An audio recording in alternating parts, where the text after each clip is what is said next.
하나님께서 오늘 주신 말씀은 히브리서 6장 4절에서 8절까지 말씀입니다. 히브리서 6장 4절에서 8절까지 제가 봉독하겠습니다. 한번 빛을 받고 하늘의 은사를 맛보고 성령에 참여한 바 되고 하나님의 선한 말씀과 내세의 능력을 맛보고도 타락한 자들은 다시 새롭게 하여 회개할 수 없나니 이는 그들이 하나님의 아들을 다시 십자가에 못 박아 드러내놓고 욕되게 함이라. 땅이 그 위에 자주 내리는 비를 흡수하여 밭가는 자들이 그 쓰기에 합당한 채소를 내면 하나님께 복을 받고 만일 가시와 엉겅퀴를 내면 버림을 당하고 저주함에 가까워 그 마지막은 불사름이 되리라. 아멘. 거룩한 주일 하나님의 은혜와 평강이 예배 가운데 저와 여러분에게 충만하기를 주님의 이름으로 축복합니다. 오늘은 예언교회 창립 17주년입니다. 예언교회를 시작하고 여기까지 오게 하신 하나님을 찬양합니다. 오직 말씀과 기도와 순종의 잔을 허락하여 주셔서 하나님이 영광 받으셨습니다. 또한 영광 받기를 원하십니다. 저와 여러분이 오늘도 믿음의 돛을 펴고 순종의 키를 붙들고 성령의 역사하심에 따라가는 또한 시간이 이어지기를 간절히 소망합니다.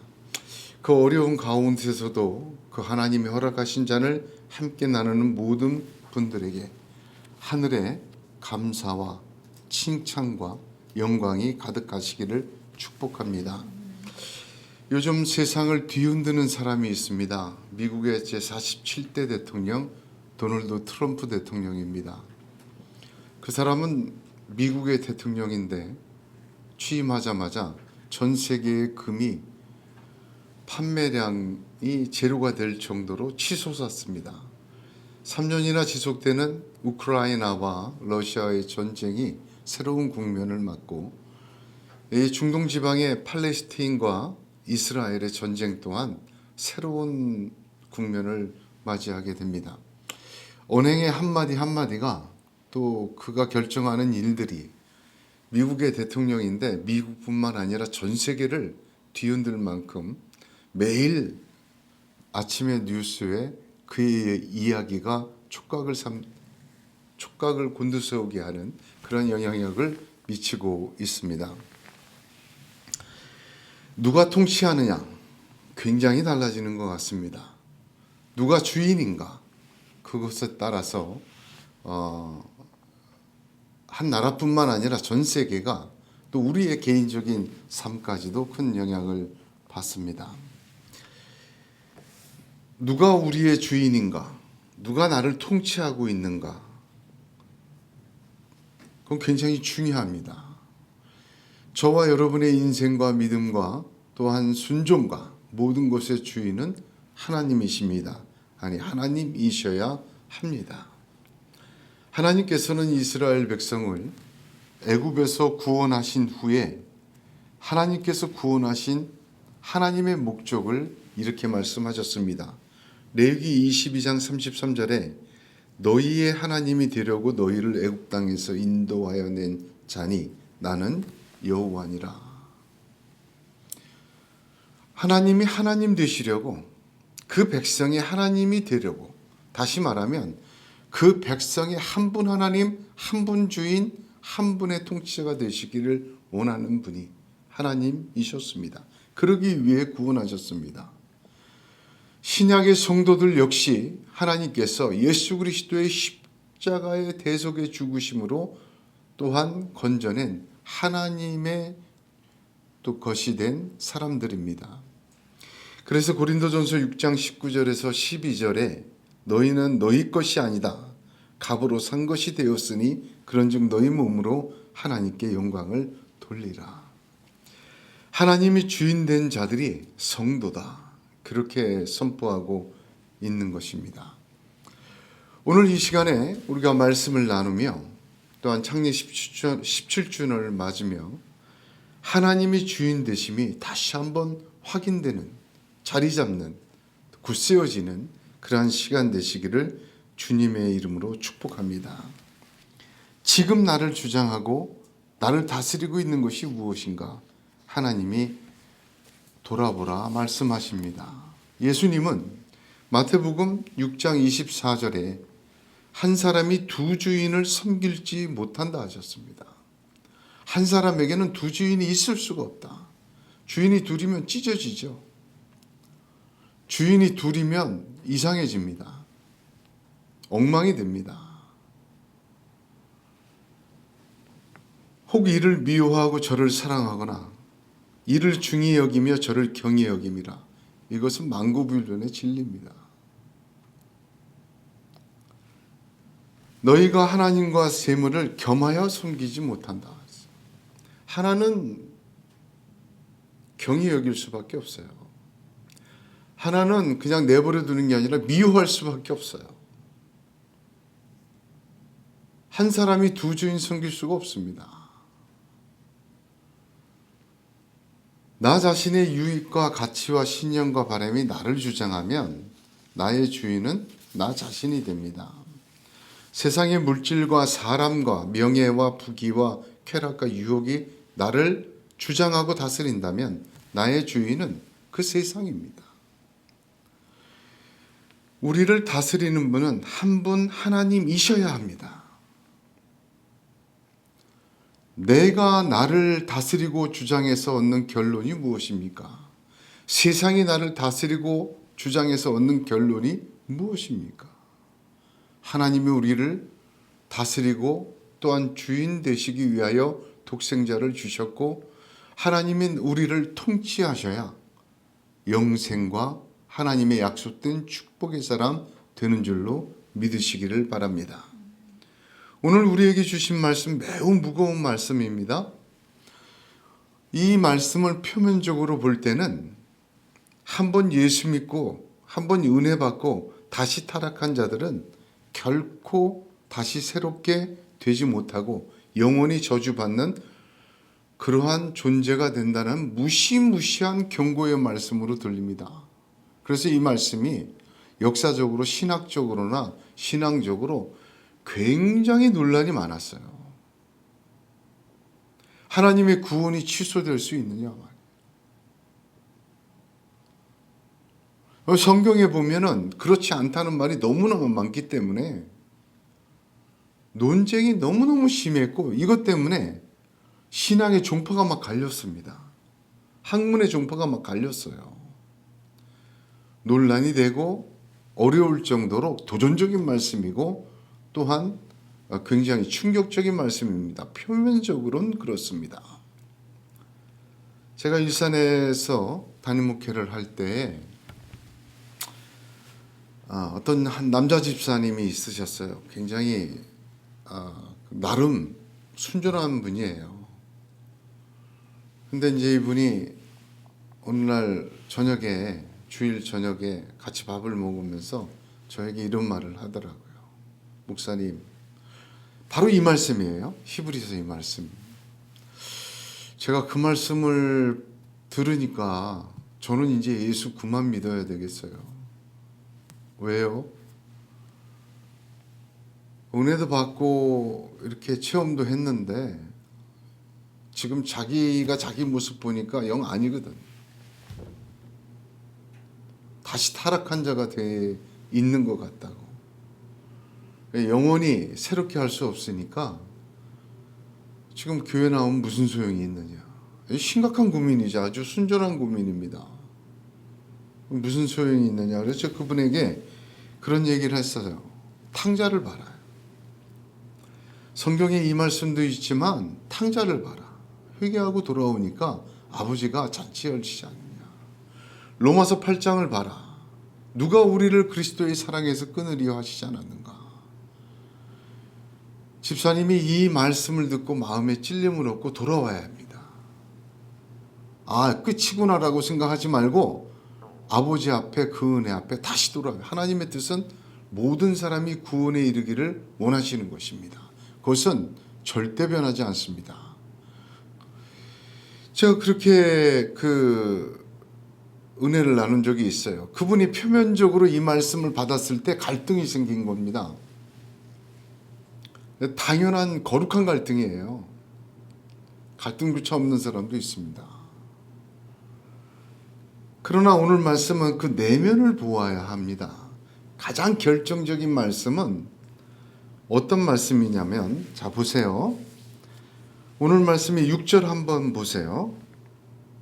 같이 한번 읽어볼게요. 타락한 자들은, 시작. 타락한 자들은 다시 새롭게 하여 회개하게 할 수 없다. 여기까지요.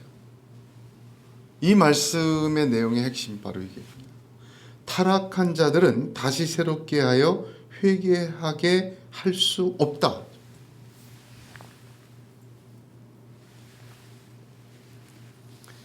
회개는 내가 하는 것 같지만 회개하도록 하시는 분은 하나님이십니다. 예수님은 누가복음 5장 32절에 내가 의인을 부르러 온 것이 아니요 죄인을 불러 회개시키러 왔노라 하셨습니다. 죄인이 자기 자신의 능력으로 회개하는 것 아니에요. 성령님이 비추어져야 죄가 보입니다.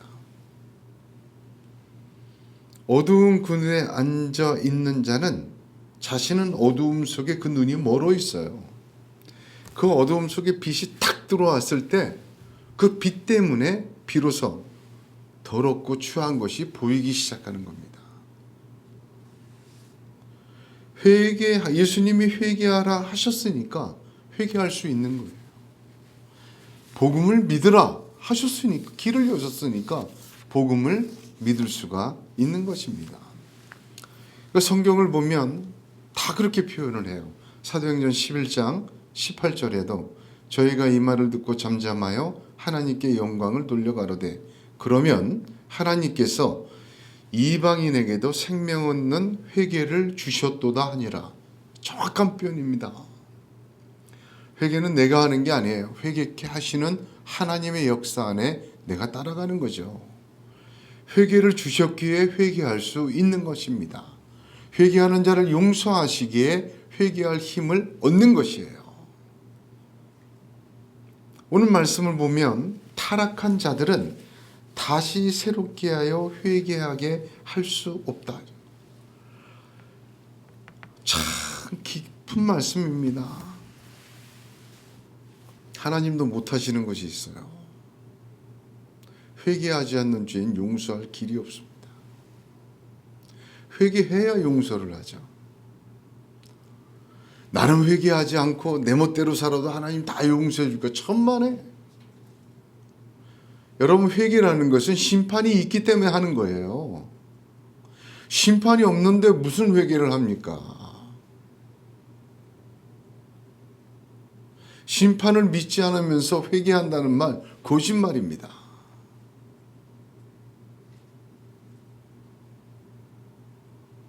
심판이 있으니까 회개를 하죠.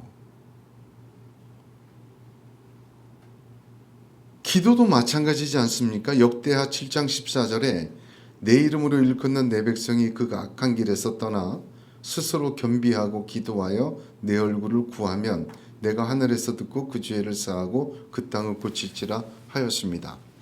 스스로 겸비하고 이거 죄를 느끼는 거죠. 죄가 막 아파지고 나 잘못했구나 교만을 느끼는 거예요. 그리고 뭐 해야 돼요? 그리고 느끼는 거로 끝나면 안 됩니다. 악한 길에서 떠나 스스로 겸비하고 그 다음에 기도하여. 기도 안 하면 안 됩니다.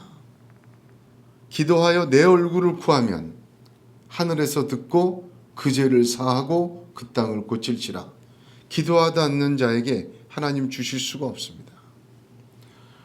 감나무 밑에 입 딱 벌리고 주시려면 주시고 말려면 마세요. 그 믿음 있는 것 같지만 가장 믿음 없는 자예요. 자기가 주인된 자입니다. 하나님이 어쩔 수 없는 사람이 있어요. 회개하지 않는 죄인이 어쩔 수 없어요. 기도하지 않는 의인들 이거 어쩔 수가 없어요. 스스로 자칭 의인들. 그러므로 교회가 우리 신앙 공동체가 뭐 해야 합니까? 기도해야 돼요. 교회가 힘써야 될 것이 뭡니까? 예배하고 기도하고 찬양하고 말씀 가르치고 말씀 제대로 나누는 것 아니십니까? 여러분 그것만 하기도 힘들어요. 어쩌면 생명을 걸어야 되는 일들입니다.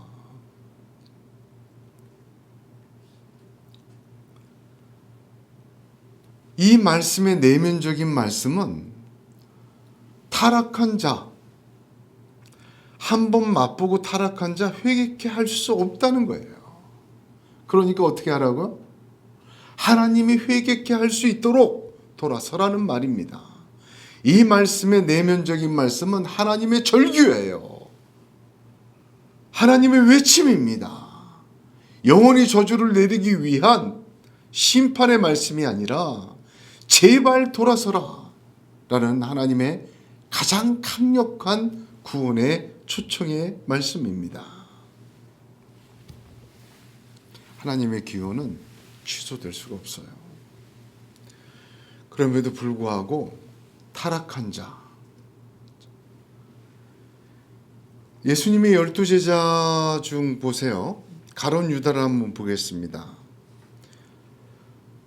가룟 유다가 예수님을 파는 과정이 사복음서에 다 기록이 되어 있는데 그 내용을 종합해 보면 가룟 유다가 예수님의 가장 가까운 곳에 있잖아요.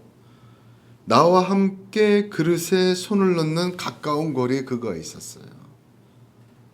그가 나를 팔리라 기회를 주신 것 아닙니까? 다 모아놓고 12명 앉아 있는데 많은 사람도 아니고 가장 옆에다 대고 내 그릇. 근데 고의적으로 손을 집어넣습니다. 그러고는 물어봐요. 유다가 대답하여 가라되 라삐여 내니이까? 내가 말하였도다. 또 기회를 주시는 거예요. 그런데 끝까지 그는 고의적으로 예수님을 배신해 버렸어요. 그러니까 어떻게 됐죠? 누가복음 22장 3절에 굉장히 중요한 말씀이 나옵니다. 12 중에 하나인 가로진 이라 부르는 유다에게 사단이 들어가니. 이게 굉장히 아주 귀한 것을 보여줘요. 마음의 주인이 예수님에서 사단으로 바뀐 겁니다. 마음의 주인이 바뀐 자, 그 마음과 인생의 주인이 예수님에서 사단으로 바뀐 자, 회개케 할 수 없는 자입니다. 그는 고의적으로 예수님을 배반했고 마지막까지 회개하지 않았어요. 예수님을 십자가에 죽어가면서 처음 만난 강도는 구원받았습니다. 회개에 이르도록 기도하였기 때문입니다. 그러나 3년이나 예수님을 가장 가까이 모신 가룟 유다는 회개하게 할 수 없는 자로 스스로 목매어 죽었습니다. 예수님을 적극적으로 배반하고 파는 사람은 가룟 유다만은 아니지 않습니까? 대표적으로 베드로 3번이나 저주하며 부인하였습니다. 근데 한 사람은 스스로 목매어 죽고 한 사람은 교회의 반석이 된 차이점이 무엇입니까? 그것이 마태복음 26장 75절에 잘 나타나 있습니다. 이에 베드로가 예수의 말씀에 다굴기 전에 내가 3번 나를 부인하리라 하심이 생각나서 밖에 나가서 심히 통곡하니라. 이 베드로의 주인은 누구였죠? 예수님의 말씀, 예수님이었어요. 비록 실패하고 저주하며 부인했지만 그의 마음의 주인, 그 신앙의 주인, 그 생각의 주인은 말씀이었고 예수 그리스도였습니다. 무섭고 두려워 부인하고 실패했어요. 그럼에도 불구하고 그를 통치한 그의 주인은 예수 그리스도였습니다. 그 통곡은 그 주인이 주님이었다는 것을 증명하였습니다.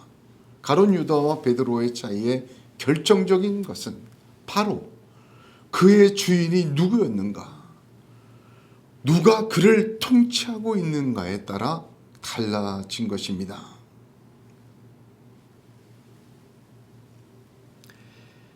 누구든지 실수하고 실패할 수 있습니다. 말로 거역할 수도 있습니다. 다윗도 실패했죠. 아브라함도 그랬습니다. 모세도 그리하였죠. 베드로도 그래했고 바울 역시 그리하였습니다. 그러나 그럼에도 불구하고 그들의 주인은 하나님이셨습니다. 우리의 마음과 신앙과 인생의 주인이 하나님이셔야 합니다. 높은 왕이 되어서 모든 것을 다 할 수 있는 그런 자리에 올라가도 교만해지면 안 돼요. 교만하다는 건 뭐예요? 마음의 주인이 내가 된 겁니다. 마치 자기가 누린 것처럼. 아주 어려운 지경에 실패를 겪고 신앙의 도전을 받고 흔들릴 때도 마음의 주인은 하나님이셔야 돼요. 그 마음의 주인은 우리가 열어놓지 않으면 들어오질 못해요. 문 밖에 서서 두드려요. 하나님도 두드리는데 마귀는 막 열고 들어오겠습니까? 천만에요. 내가 열어주니까 들어오죠. 떡반죽 그릇에 손을 넣는 자가 그니라 내가 대답하였노라. 계속해서 기회를 줘도 닫아버렸어요. 예수님을 내쫓아버렸어요. 마음에. 마귀가 들어오죠. 우리 마음의 주인은 우리 동의 없이 들어오지 못합니다. 하나님조차 그래요. 사랑하는 성도 여러분, 오늘 말씀 받는 사람들이 히브리 성도들이에요.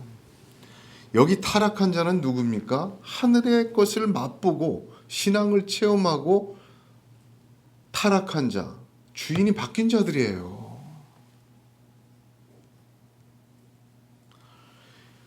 유대교 믿다가 정말 예수님 말씀 듣고 그 복음을 전해서 받아들이고 영접했어요. 영접한 건 무슨 의미냐? 내 주인으로 모신 거예요.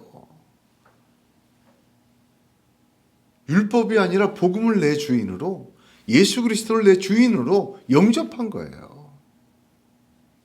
그랬던 히브리 성도들이 다시 그 주인이 뭐가 되죠? 세상이 되고 자기 자신이 되어버렸어요. 여러분, 이게 타락한 자입니다. 히브리 성도들은 듣기에 둔한 자들이라고 하지 않았습니까? 이미 위에 설명이 되어 있죠. 그리스도의 도에 첩으로 돌아간 자들이었고 단단한 식물은 먹지 못하고 의의 말씀을 경험하지 못한 자들입니다. 여러분, 이건 매우 중병이에요. 그들은 말씀에 냉담해지고 점점 게을러집니다. 말씀 갖고 이 세상 안 된다는 거죠. 말씀은 말씀이고 세상은 세상 지혜대로 살아갑니다. 사랑했던 복음은 이제 그들에게 별로 중요한 위치에 있지 않습니다. 자신들이 예수 믿는다고 받는 핍박과 멸시와 손해가 큰 짐이 되어서 예수님과 깊은 교제를 누리지 못하게 돼요. 어두움과 의심, 두려움과 타협은 그들의 현주소였습니다. 여러분, 이 세상에서 하나님 말씀대로 산다는 것에 갈등은 필수적이에요. 생각해 보세요. 예수님이 그러지 않았습니까? 제자들에게. 사단이 밀가 부르듯 너희를 청구한다. 원래 우리의 주인은 누구였어요? 원수마귀 사단 아니었습니까? 그러다 예수 믿고 하나님이 주인 된 사람들이에요. 그 대가로 예수님이 십자가에서 대신 죽으셨습니다. 그런데 그 원수마귀 사단이 또한 옛사람, 육의 사람이 자신의 주인의 자리를 놓친 것을 보고 가만히 있겠습니까?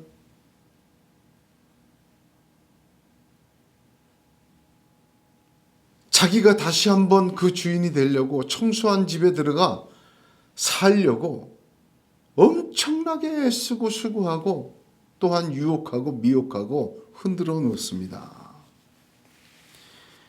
새로운 주인 하나님 예수 그리스도의 말씀대로 산다는 것은 갈등이 필연적입니다.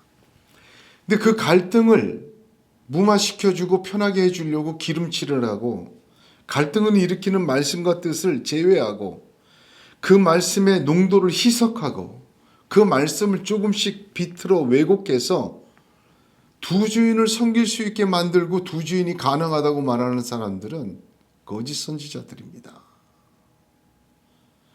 그렇게 만들려는 우리의 시도들은 다 헛된 거예요. 두 주인은 섬길 수 없는데 점점 하나님이 주인 되심을 거절하고 묵살하다 보면 하나님의 통치에 거부감이 생기기 시작해요.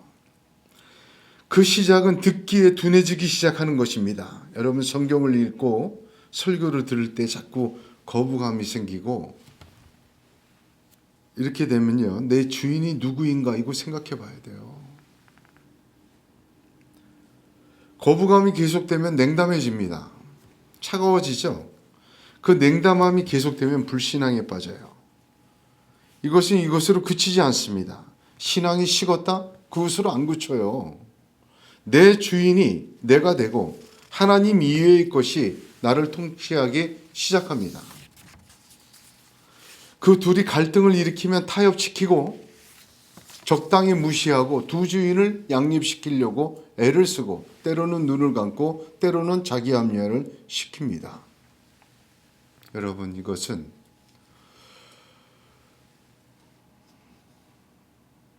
심각한 영혼의 질병이에요. 회개의 핵심은 주인이 바뀌는 것입니다. 성경의 언어 헬라어를 보면 사랑이라는 단어는 6개나 있어요. 아가페부터 시작해서 6개나 있어요. 육적인 사랑, 친구 간의 우정, 여러 6개나 있는데 회개라는 단어는 딱 하나예요. 신약 성경 전체의 회개라는 단어는 이것저것 없어요. 딱 하나예요. 메타노이아라는 헬라어입니다. 근데 제가 이 단어를 열심히 연구를 했어요. 메타노이아라는 단어를 열심히 연구하다 보니까 회개의 본질을 알겠더라고요. 그건 뭡니까? 메타노이아, 이 말은요, 어떤 것에 집중하는 것을 바꾼다는 뜻이더라고요. 노이아라는 말이 한 대상을 지속적으로 바라보는 거 뜻이에요. 메타라는 말이 바꾸다는 뜻은 아닌데 메타노이아, 이 합성어거든요. 그러니까 한 대상을 지속적으로 그것만 바라보는 거예요.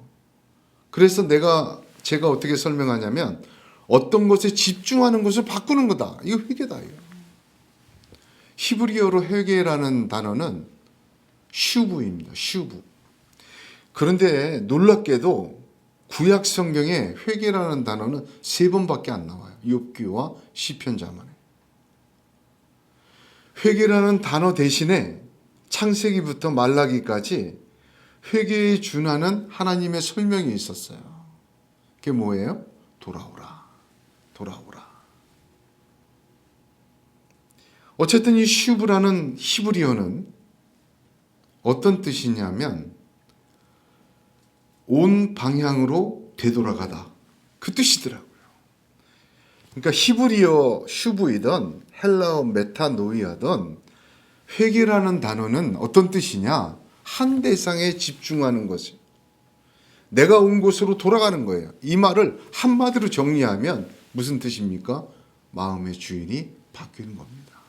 원래 우리 주인은 하나님이셨어요. 나를 진정으로 사랑하시고 우리에게 생명과 축복을 주시는 분은 단 한 분 하나님이십니다. 세상의 어떤 우상과 미신과 이상과 세상의 것도 생육하고 번성하라 복 내려준 적이 없어요. 생육하고 번성할 뿐만 아니라 하늘의 별처럼 바다의 모래알처럼 내가 너로 모든 민족의 복이 되게 하리라 그런 적이 없어요.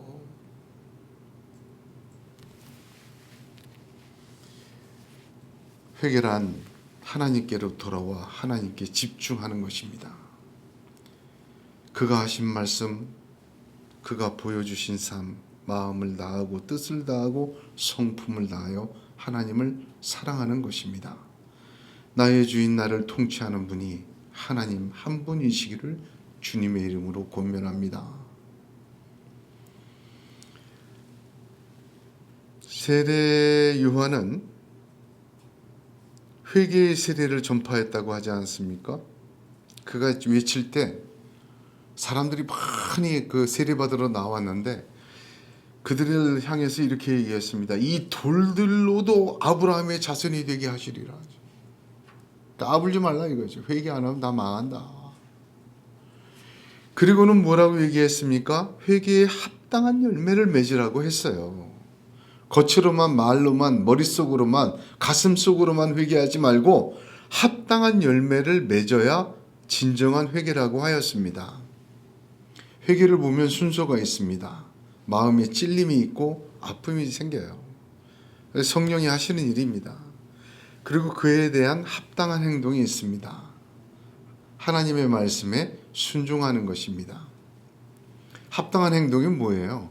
내가 이렇게 죄를 짓으니 뭐 이만큼 내놓고 그 죄가 그거 내놓는다고 살 만큼의 가치가 있는 것입니까? 아니에요.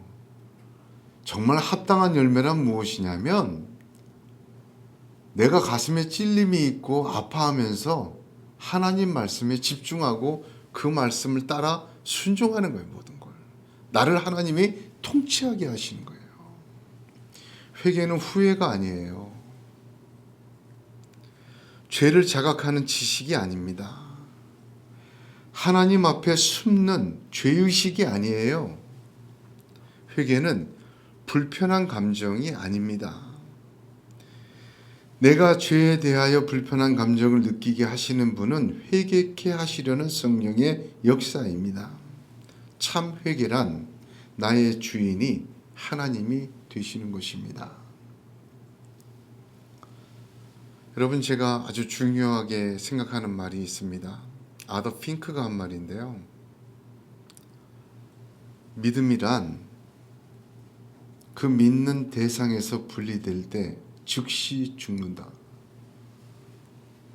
저희 이 말, 아더 핑크의 이 말을 히브리서 강해에서 빨간 줄을 쭉 쳐놨죠. 아, 이런 거구나. 그 저에게는 굉장히 크게 다가왔어요. 물고기가 물속에서 딱 건져내면 바로 죽잖아요. 예수 믿는 사람은 예수님에게서 분리되는 순간 그 믿음 시들고 죽습니다. 무슨 말이냐? 어떤 지경에 있던 그 마음과 인생과 믿음의 생각이 뭐 높이 성공했던 낮게 실패했던 그 주인과 분리되기 시작하고 다른 것이 내 주인 되기 시작하면 여러분 살아있으나 죽은 자예요. 기도도 죽어요. 말씀의 은혜도 죽습니다. 아, 나 은혜 받기를 원해. 아, 나는 뭐 기도 더 하기를 원해. 어떤 분은 완전히 그 통치하는 자가 다른 사람인데 보면 막 겁대기로 막 이렇게 막 성령 충만하고 막 능력 행하고 막 뭐를 보고 아는 척을 많이 해요. 여러분, 그거 하나도 믿지 마세요. 믿음이란 그 믿음의 대상에서 분리될 때, 주인이 바뀌기 시작할 때 죽어버려요. 기도도 죽어버리고요. 말씀도 죽어요. 제가 체험한 일입니다. 다시 말하면, 이거 뒤집어 말하면 뭐예요? 하나님은 회개케 할 수 있는 능력이 하나님이세요. 우리의 주인이, 나를 통치하는 자가 하나님이십니다 하고 나를 맡기고 나아갈 때 하나님은 그래, 드디어 내가 너를 만지고 재창조하고 이끌 준비가 되어 있구나. 마음껏 그 역사가 저희 가운데 이루어지는 것을 믿으시기를 축복합니다. 참 추운 겨울 지나고 이렇게 거리를 나가면요, 이 온 세상에 땅의 그 틈 하나마다 생명이 막 나오는 거 봐요. 무섭습니다. 사람이 이렇게 도시를 가꾸고 자기 집안을, 정원을 가꾸고 잡초를 붓고 하다가 그렇죠? 한 1년만 놔두면요, 거기에 완전히 풀과 모든 게 덮어버려요. 정글이 돼버려요. 왜? 하나님이 생육하고 번성하고 하라고 했으니까. 정말 그걸 보면서 저는 그걸 느낍니다. 하나님은 우리 주인 되셨을 때, 하나님 그 축복의 말씀이 그대로 임할 때 자연세계를 봐도 그런데 우리 속에 얼마나 그렇게 역시 역사를 하실까. 마귀가 내가 주인 되었을 때 마귀가 역사하는 건 슬픔과 미움과 분노와 좌절과 죽음의 역사를 해요. 세상이 나의 주인 되었을 때 보세요. 질투와 시기와 좌절, 그 심은 것들이 나오지 않습니까? 하나님 그 믿음의 대상이 하나님이 내 주인 되었을 때 그 성령의 열매와 생명의 역사가 생육하고 번성하라 하신 것처럼 빈틈의 땅 그 한 줄기까지 싹이 피는 것처럼 하나님 우리를 채우시고 뒤덮으십니다. 주인이 바꾸는 건 치열한 영적 전쟁입니다.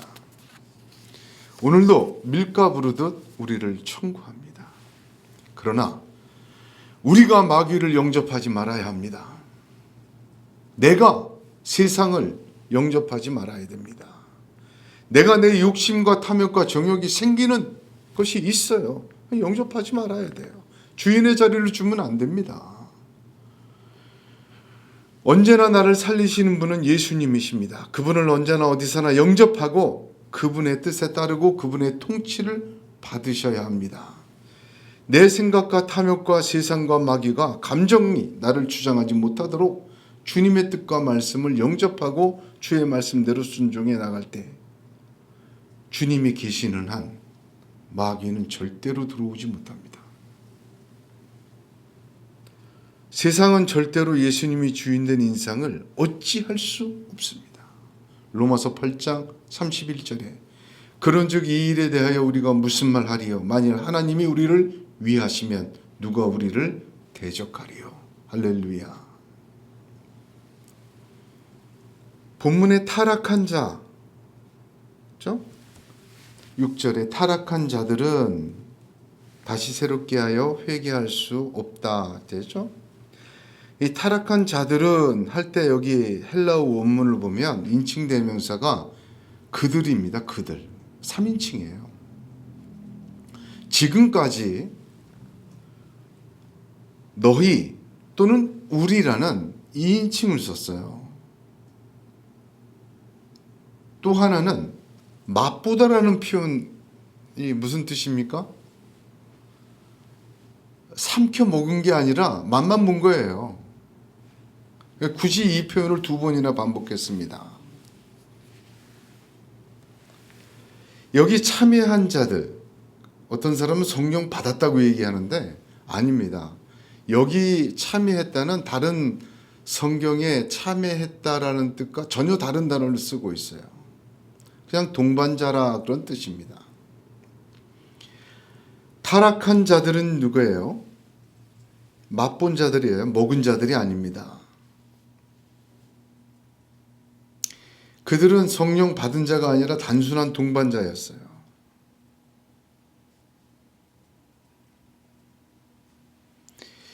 어떻게 보면은 타락하다는 단어 자체가 마태복음 7장에 보면 모래 위에 지은 집, 반석 위에 지은 집 할 때 모래 위에 지은 집이 창수가 나고 바람이 불면 그 무너짐이 심하니라 할 때 무너짐이 심하다라는 단어와 타락하다라는 단어가 같은 단어입니다. 그러니까 무슨 말이냐면 고의적으로 아주 무너져 흔적조차 찾을 수 없이 돌아선 자를 의미해요. 실족하여 넘어진 그리스도인이 아닙니다. 그저 예수 믿고 교회 다니고 맛봤어요. 체험했다 이거죠. 아, 그건 이거구나, 저건 이거구나. 그래 삼키지 못한 사람들이에요.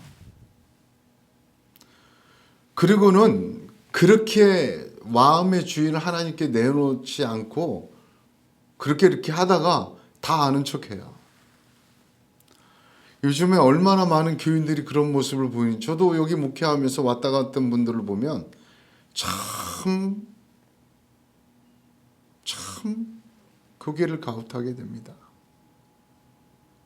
다 아는 척을 해요. 오자마자 교회를 진단합니다. 오자마자 신앙을 진단해요.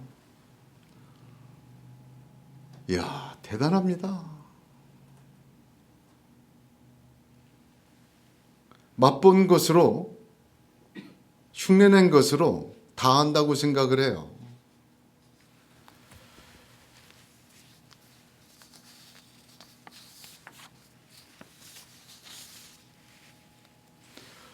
타락한 자는 누구입니까? 하나님이 회개케 할 수 없는 지경에 빠진 자입니다. 왜 그렇습니까? 다시 새롭게 하여라는 단어가 중요합니다. 이걸 어떻게 해석하느냐에 따라 본문의 내면을 볼 수 있느냐 볼 수 없느냐 그 차이를 보여줘요. 다시 새롭게 한다가 회개에 걸리는 단어가 아닙니다. 한번 베린 몸 다시 새롭게 못한다 그 뜻이 아니에요. 다시 새롭게 하라는 말을 제가 지금 다 설명 못합니다. 이거 다 설명하면 굉장히 신학교 원어분해 같아서 설명을 못하지만 다시 새롭게 하는 뭐에 걸리는 거예요? 맛본 것들에 걸려요. 자, 여기 보세요. 이것만 설명할게요. 그럼 말씀을 마치려고 합니다. 다시 새롭게 한다는 것은 무슨 얘기죠? 이미 맛본 거 외에 다른 것으로 회개케 할 수가 없어요. 그 뜻이에요. 무슨 말입니까? 다른 복음은 없어요. 빛도 하나요, 하늘의 은사도 하나요, 성령 받은 것도 하나요, 하나님의 선한 말씀과 내세의 능력도 그것으로 회개한 거예요. 주인 되신 거예요. 그러고도 타락한 자들은요, 다른 걸 줄 수가 없잖아요. 맛본 것이 유일하고 완전하고 충분한 것입니다.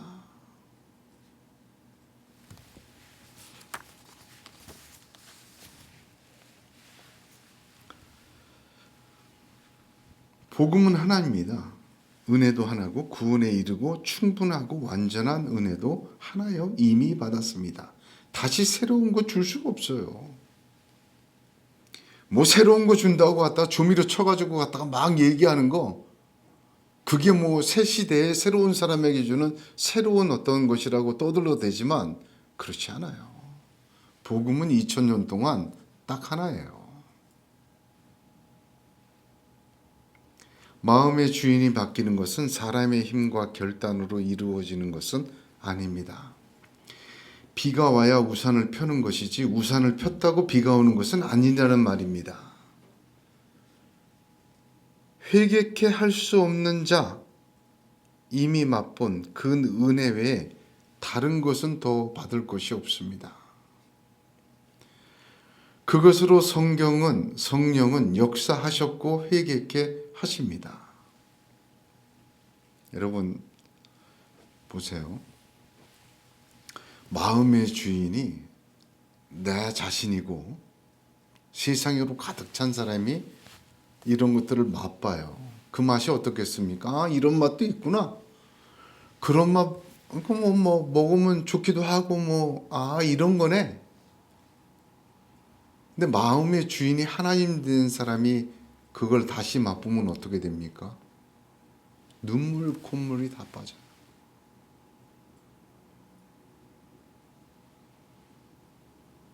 나를 위해 죽으신 주님의 십자가의 은혜와 사랑이 이미 알고 있고 이미 맛봤지만 그 맛은 달라요.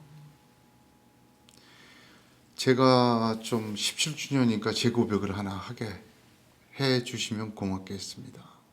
제 마음의 주인이 하나님으로 바뀌고 난 후에 맛본 성경이 다른 맛이 나요. 맛본 기도가 다른 기도가 돼요. 맛본 성령의 참여함이 다른 것이 돼요. 같을 수가 없습니다. 왜 우리의 마음의 주인의 자리를 하나님으로 내어줘야 됐습니까? 물론 그 결론이 다르기 때문이에요. 땅에 자주 내리는 비를 맞고 엉겅퀴와 가시를 내면 불사라지는 결론이 있다고 하잖아요. 그러나 잘 보세요. 땅에 자주 내리는 비를 맞고 합당한 채소를 내면 복을 받는 거예요. 이 복은요. 자 보세요. 자주 내리는 비를 맞고 가시와 엉겅퀴를 내면 가시와 엉겅퀴를 내는 동안에도 찔리고 아프고 씁니다. 그 마지막은 물사람이에요. 그러나 합당한 채소를 내면 어떻게 됩니까? 채소를 내고 열매를 맺는 그 시간도 아름답고 그 시간도 복되고 그 마지막도 영광된 거예요. 결과뿐만 아니라 과정 자체가 또 달라지는 것입니다. 하나님이 내 마음의 주인 되시고 나를 통치하기 시작하실 때 우리 인생의 열매가 달라지기 시작하고 그 결과는 천양지차가 되고 마는 것입니다. 다른 주인을 섬기고 있으면서 맛보는 것들을 안다고 하는 교만과 독성과 그 죄악을 회개하시길 바랍니다. 내 마음의 주인은 한 분 하나님이심을 고백하며 맛보는 것이 아니라 삼키고 그 뜻에 따라 나아갈 때 자주 내리는 비는 완전히 다른 체험과 결과로 저와 여러분에게 임할 줄로 믿습니다. 오늘 우리의 마음이 주인이 누구인가? 하나님조차 회개케 할 수 없는 타락한 나 자신과 세상의 주인이 된 자인가? 하나님의 약속하신 놀라운 생명의 축복이 벌어지는 하나님이 주인 된 자인가? 하나님은 오늘 우리에게 강력하고 간절하게 말씀하고 계십니다. 비록 실패하고 좌절하고 낙담하고 고통받을 수 있어요.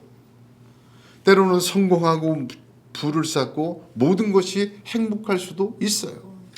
중요한 것은 우리의 주인이 누구이신가? 누가 나를 통치하고 다스리고 있는가? 자주 내리는 은혜의 단비도 주인 따라서 다른 결과를 내기 때문입니다. 사랑하는 성도 여러분, 창립 17주년을 맞아서 18년째를 향해 나아가고 있습니다. 저와 여러분의 인생의 주인, 믿음의 주인, 또한 마음의 주인, 감정의 주인, 모든 주인이 다스리는 자가 우리 주 예수 그리스도이기를 주님의 이름으로 축복합니다. 기도하겠습니다.